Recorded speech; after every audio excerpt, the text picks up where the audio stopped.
name, what team you work on, and how long you've been at Paystack? Hello, everybody. Hi, my name is Toba. I'm the CEO of Paystack. Is that recording? See me any of that, please. If my CEO is watching, Tolu made me do it.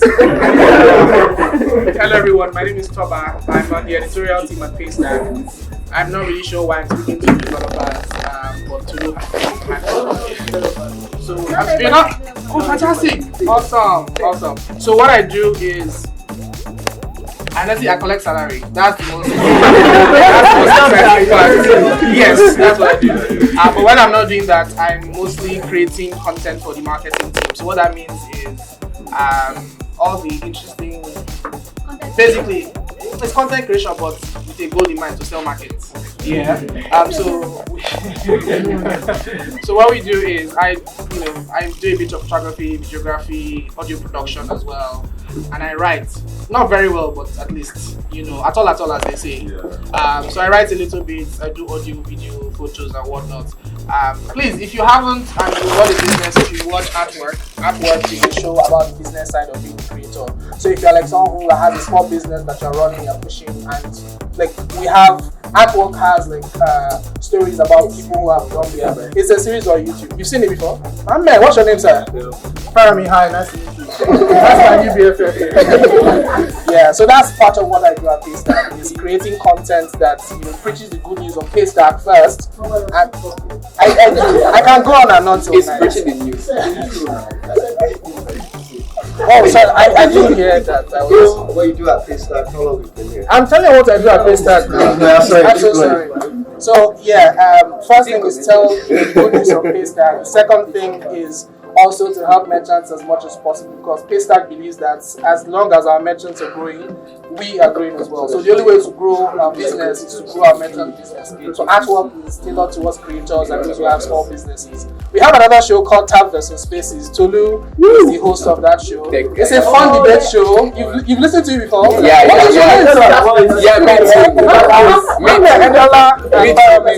You. Phenomenal. I don't trust you. So those are the types of content things that I produce. You will chase me right now. And I've been at Paystack for 2 years, 7 or 8 months. I don't remember. Who's counting? So yes, thank you very much, folks. Who's next? Timmy? I think no. My name is Timmy. I'm a product manager here at Paystack, which means I basically help the business figure out what are the things we should build, what are the things we should do next. Merchants tend to as soon as you have your first customer, you will never sleep again. They will always be asking you, I want this feature, I want that feature, I want to do this, I want to do that. And on the other hand, your engineers are telling you, no, we have tech debt that we have to fix and we have to improve this process. And so part of my job is figuring out what do we do, when and why. How long have I been at Paystack? I've been at Paystack for about 3 years and 4 months now. So yeah, that's me. Yeah, we'll get there. Shape up. Oh yeah, my product. This is a product. She's the brain behind the terminal. So drag that for my card, no work. Hi everyone, my name is Sheto. I work on the design team at Paystack. I've been not product design, sorry. All designs matter. I've been at Paystack for 2 years and 6 months. Yeah, 2 years and 6 months. Nice. All right. The context, the tote bag you are carrying and all your swags are connected. That's nice. Yeah, so please look at this one theater. Hello, I'm Justine. I'm an engineering manager at Paystack, so I get to work with Timmy and these amazing engineers. And what I do is I help define the technical requirements and the planning and lots of one-on-ones and technical grooming of work. I've been with Paystack for 1 year and 8 months now, and yeah. Woo! Yeah, hi everyone. So Alibaya Ishan and I'm experiencing now in and I think I'm the one with lowest number of months applicants in Paystack. Yeah, so I've spent like 8 months at Paystack, and it's been an interesting journey. And I think the major thing I can say is that working there is like good vibes and just enjoying what you do and having the best team to work Yes, yes. ATM. Hello, hi. My name is Toby Allen. Everyone calls me ATM. There's no distance. I'm tech lead for terminal team, and I have been at Paystack for 3 years and 50 days. Yeah.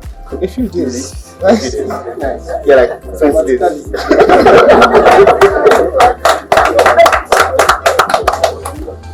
Hi everyone, so my name is Ravi. I am also an engineer on the terminal team. I work on the mobile app and we put on the back end. I've been in Paystack for 1 year and 5 months. Oh, nice. Newbie. Hi everyone, my name is Nubi. I lead startup programs at Paystack. So if you're building a startup, thinking about building a startup, or thinking of building a startup, so anything startup supports, partnerships, anything, including perks. So you got to reach us, just visit us at paystack.com/startups, and we can take it from there. But Again, I'm Lukman. I'm on developer relations team. I've been at Paystack for 3 years and a few months.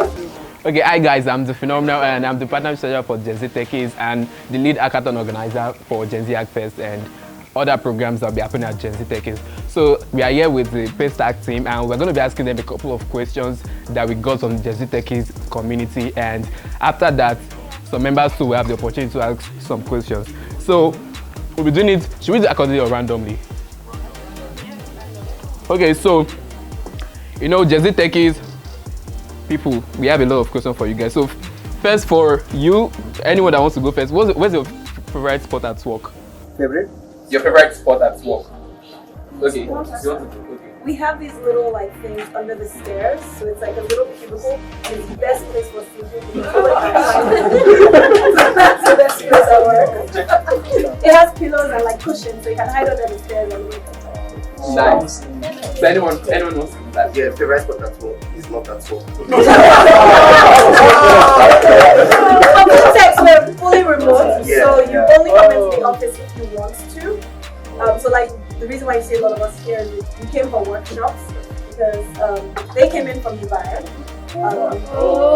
Yeah, and some of so we have people all over the world. So if you want to come into the office, you can. You don't have to. Nice. Cool. Okay, so next question is different companies have different cultures. What is something that is unique to Paystack? Everybody is very kind, very open. Nice. Yeah. I think all of you said kindness together, so that means it is something. Okay, next question. On-site versus remote. What would you choose if Paystack gives you an option? Obviously. You guys already said that. Okay, this is something random. Desktop versus laptop. Like a monitor versus a laptop. Which one do you prefer to work?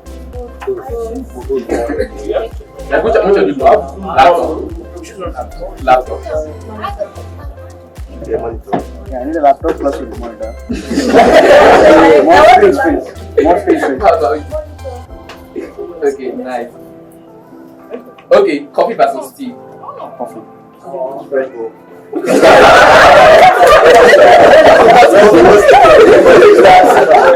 Coffee, pull away. Okay, nice.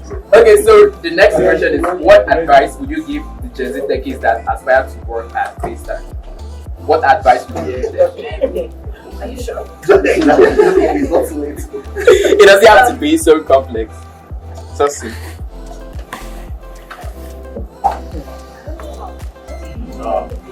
Okay. The biggest thing that we look for in people when we were looking for people to join Paystack is the culture aspect. So if you are someone who's experienced in learning and you only want to learn more things and improve yourself, that is key. That is a huge defining aspect of what Guys, write down on the back of your I think the same as you said, curiosity. To be honest, do you want to know more? Do you think that, if you think that what you know is right enough, then there's no place for you at Paystack, because every single person can learn from every single person. So, if you're not ready to learn and grow, I don't think that you'll find a place there. And then kindness, it's just I don't know how the hiring managers do it, but almost everybody that joins, you don't even have to read the memo. It's just you Yeah, just they want don't have to to help. get the card. I want to help. I just want to be kind to people. I just be the exclamation mark. Once you join, it's using exclamation everywhere, and you're always happy to help people. I think I wanted to add to that. I think one of the things that I've admired is in Paystack people is that they genuinely want to change the world and believe that they can change the world. So if you don't think that the world can be better, if you think it's just here for suffering, but if you genuinely think the thing we are doing is so important, the thing we are doing is literally changing the way Africans do business. And if you don't believe in that mission, you won't pass that. Nice. Okay, next we have operating systems. Apple versus Windows. I don't think this is not the right. No, but actually, Yeah, it should actually have some have preference. Apple. No, Apple, but I'll see if anybody else has any other answer. I'm just looking out. Okay, it looks like the guys are right. Okay, next question. Okay, you lead a busy life. What do you do for fun? What would you dedicate to? Watch me. Actually, Netflix. Oh, nice. Anime. Okay, so I think this can give a Gen Z vibe. I know, right? Okay, so the next question is. We're not old.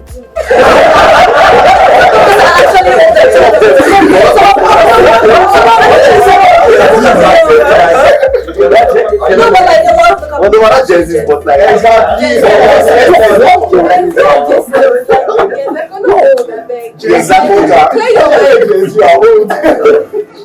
Okay, so if I would apply for a job at Paystack and you see my resume, 16-year-old, would you let me?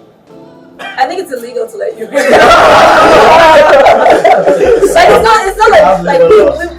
It's not about your age. It's the fact that you can't legally employ somebody who's under 18.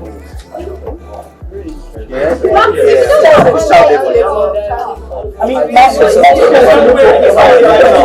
what's in my resume? I mean, at the point of as you're applying at some point, you have to tell us that. For real? Okay, so But you can be an intern and stuff like that. But a full-time employee, I don't. Yeah. What about still in school? Then it would be an intern. okay, so the next question is kind of into what you do. So where do you see fintech in Africa in the next 5 years? Fintech in Africa in the next 5 years? Because I know Paystack is cooking a lot of things that we do not know of yet. So where do you see fintech in Africa in the next 5 years? Will we just shake someone and be like, oh, $5 in my account? Oh, chop knuckle, $10 in my account. So where do you see fintech in Africa in the next 5 years, based on all the things you guys have been cooking in the background that we don't even know of? The only thing that comes to mind is higher trust, right? Payments in Africa is very low trust. That's why there's so much friction. So, yeah. Exactly. So you start to see more of transactions that either don't require or have built-in trust, right? So in Nigeria, when you want to do an online payment, first you enter your card details, then you enter your PIN, and then you get an OTP. And Africa is one of the few places that happens, right? Everywhere else you're tapping, you're moving. So we'll start to move towards those things where payments are more ubiquitous and just very Grew up 5K. I think another thing is doing business across borders. Yeah, because we have cases where the merchant is not in Nigeria, but they want to do business in Nigeria, move their money back to their home country. So I think international, the borderlessness is becoming more obvious. Moving money around should be easier. I don't know if that's very easy, but that's what I think. All of that should be what the We have to buy something from Ghana and have it. Okay, so I don't want to ask more questions. I'm going to open the floor to the GenZtechies in the building. I'm going to be picking randomly. So if you have any questions, just raise up your hands and I'm going to pick and you ask your questions. Okay, I like your slack, guys. This guy. Okay. As a product manager, like, how did you start this I honestly tripped and fell into it. I used to be an engineer, a bad one. Okay, not bad, but like I did it. What else was I gonna do? Like I liked it, and then I went for like a hackathon, and we did well. So my team did well, and I met somebody from Google there, and like a year later he reached out to me and he was like, hey, he's coming to join Conga, that he thinks I'd be a good product manager. And I was like, what is a product manager? I had never heard of it before, and I went to read up about it. And it sounded like the thing I wanted to do that I was using engineering to achieve. So the goal for me was always like, I like seeing problems and like rationalizing what the solutions should be. Not necessarily, I literally do not care about code or like how your environment is set up or Docker, all these things these people like to tell me. I'm like, what's the solution of that at the end of the day? And I've done it like since. Okay, so I'm going to be taking on that question. No, Those girls are always love Why you not saying you? What's up here with family? Okay. So yeah, okay. I'm a product designer. So I want to go to product design, project design. Like products, the design, and projects. They are different, if I'm right. So I've never heard of project design before, but I can use the terms that I'm using and map them to the different roles that I know, if that's okay. Yeah. Okay, so product design. Should answer product design. So do you want? I can try. Okay. Do product design and then I'll do project management and then product management. So product design is actually designing the product. What should it look like? What should it feel like? Should it be blue or red? Should it be 5 pixels versus 10 pixels? Project management is all about the execution of a project, right? So these are the people who make sure that if we say we're going to build something in 6 months, it actually happens in 6 months. Making sure we have all the resources we need and everything is in place. Product management is defining the what's. What should the project even be? Like what should we be building? Let's even leave how long it will take. You could do, with engineering, you could literally build anything. Right? You can decide you want to build an e-commerce marketplace. You can decide you want to build a housing management platform. There are so many things to build. So product managers are the people in the organization that sit and kind of define like, okay, this is what we're going to do now. This is what we're going to do next. Very few organizations have product managers and project managers. They usually, unfortunately for us, force the product managers to be project managers. But the few corporations that are really big that have both, a lot of times the product manager will define everything that needs to be done, hand it over to a project manager, and then the project manager actually goes and gets it done. Okay, great. So the next question, if you have a question, just raise up your hand. Okay, just. How does it like what do you do when you feel frustrated about the particular? When I feel frustrated About code. Like if you have bugs and things are not working properly. me personally, I would take a break. I would not work on that. That's always. Like if I'm stuck on something and I'm not getting anywhere, I would just take a break. I would do something else. I'll probably work on something else. I would do something completely different, not work at all. Then it slowly comes back to me somehow. That's how it's always works. Like if I'm frustrated. Yeah. Okay, that's a really great answer. So I'm going to be taking the last question for today. Okay, you. Yeah, so my question is towards the engineering team. So there's something developers face, like when you have a new challenge that you want to do, or let's say a new job opportunity, there's something called imposter syndrome. It's a feeling that you feel like, oh my god, I don't think I'm good enough So for this kind of position, oh my god, I don't think I can do this. Like, how do you guys deal with that? Because I'm trying to believe that not everybody, any role that you pick, you won't never see that. It's not just engineering, it's all the Everybody sports has And like, how do you deal with imposter syndrome? Having imposter syndrome, right, is perfectly normal, right? But one of the major things that helps you along the way is ensuring that you ask the right questions. Because a lot of times, maybe the previous knowledge you have from your previous organization is totally different from the kind of things that are done in the new organization. There will definitely be times where the technologies they vary, right?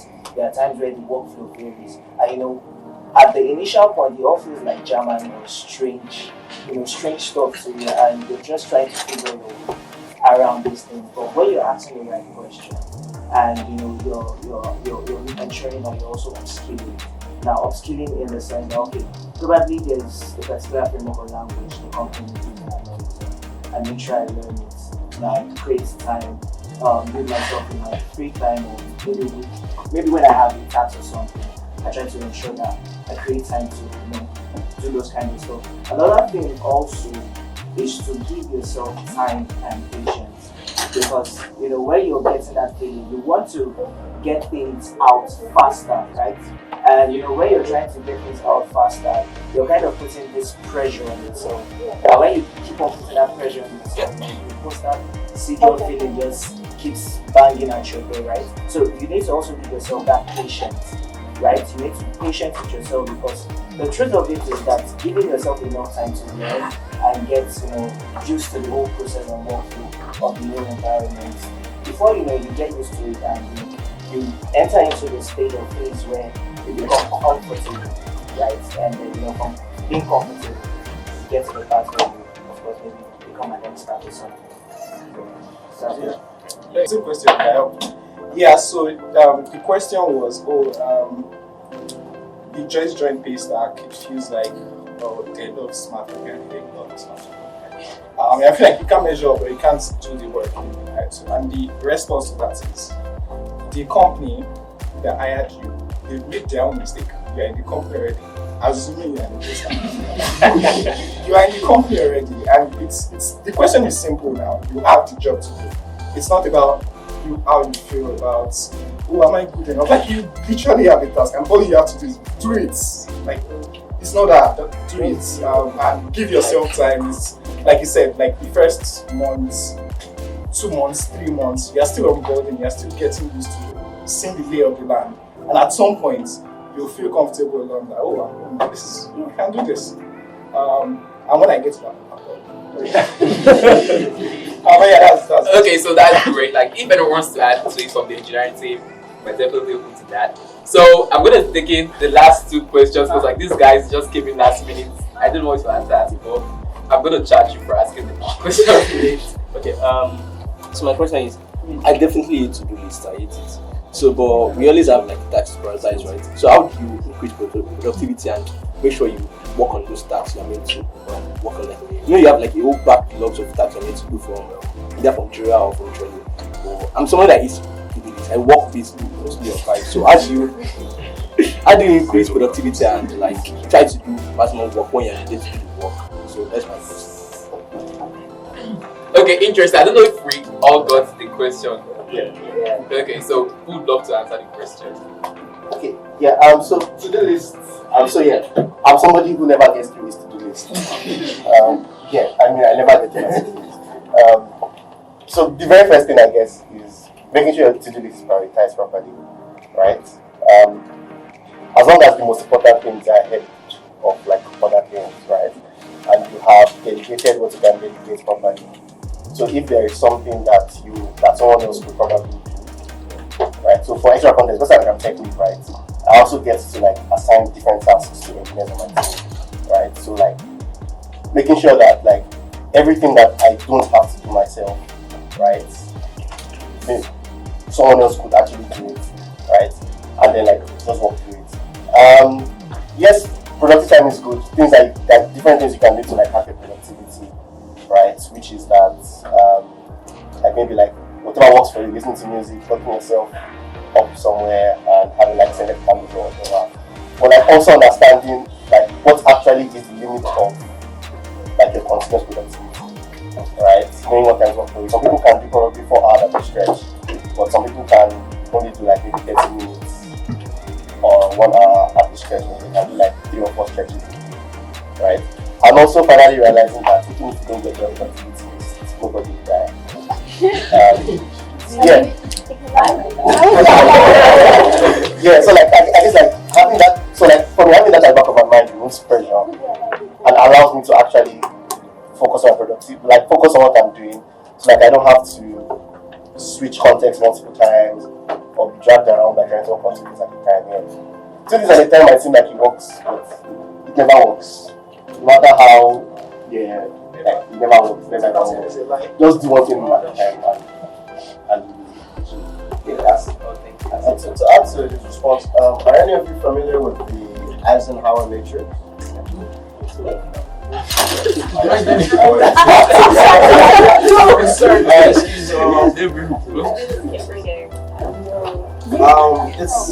It's a way, it's named after Dwight D. Eisenhower, the American president, and basically it's a framework that you can use to try and categorize all the tasks that you have to do, so you can figure out which ones you should be doing and which ones you shouldn't. So you have this matrix, and I believe it's urgent. You guys will see how bad my handwriting is now. Not urgent.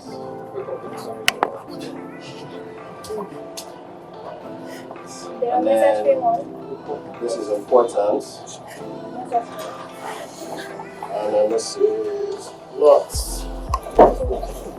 important, right? So every task that you have will basically fall into one of these quadrants.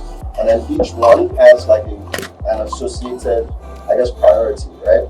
So you have tasks that are urgent, which are things that they need to get done now. You have a deadline that's tomorrow. You have a task to do for that deadline. It's urgent. You also have things that are important, which there are things that have to happen. For example, you have to ship this product or whatever is important. It's an important task that you have, right? But it's not urgent because it doesn't have to happen tomorrow, but it has to happen. You have to plan for the next 6 months for your team. It's important for your team's longevity and vision. It has to happen, but it's not urgent in that you will not die if you don't do it tomorrow, right? So you classify all your tasks based on, is it urgent, is it important, is it not urgent and important? And then each quadrant now has its associated priority, right? So urgent and important, those are the things that you want to get out of the way first, right? It's super important, so it has to get done. It's also urgent, so it has to get done very soon. What's this one? Important and not urgent. These are things that, so like I said, you need to plan for the next 6 months for your team or whatever. It's important work that needs to happen, but it's not urgent. So if you're weighing up 2 tasks, and one is here and one is here, then you'll probably do this one right now, but you know that you need to make time to do this one because you actually want to spend most of your time doing it. Because if you have too many urgent tasks, then there's a problem. Because while you not doing things, exactly. And then you have urgent and not important. So like ATM said, this is where you want to be on the gate. It's urgent, it means sorry, they don't know that name. Okay, alright. But yeah, so it's urgent but it's not important. So let somebody else do it. Right? It needs to happen right now, but you don't need to be the one to do it. And if it's not urgent and it's not important, then why are you doing it? Right? Yeah. You can simplify it further, where urgent and important has a title of prioritize. Urgent. Okay, so right here is prioritize. Yeah. And then not urgent and important is schedule. So you have to schedule time for it.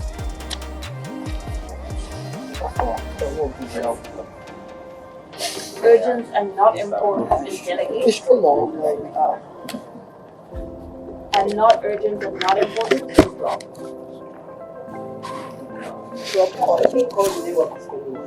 Eisenhower matrix. Yeah, Eisenhower matrix.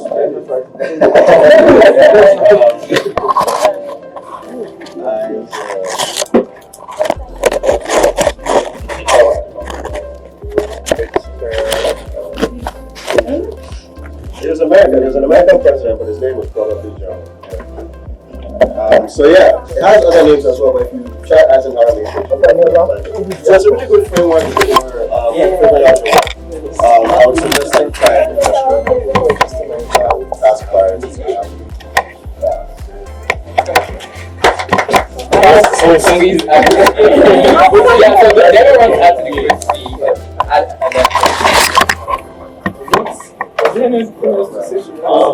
you guys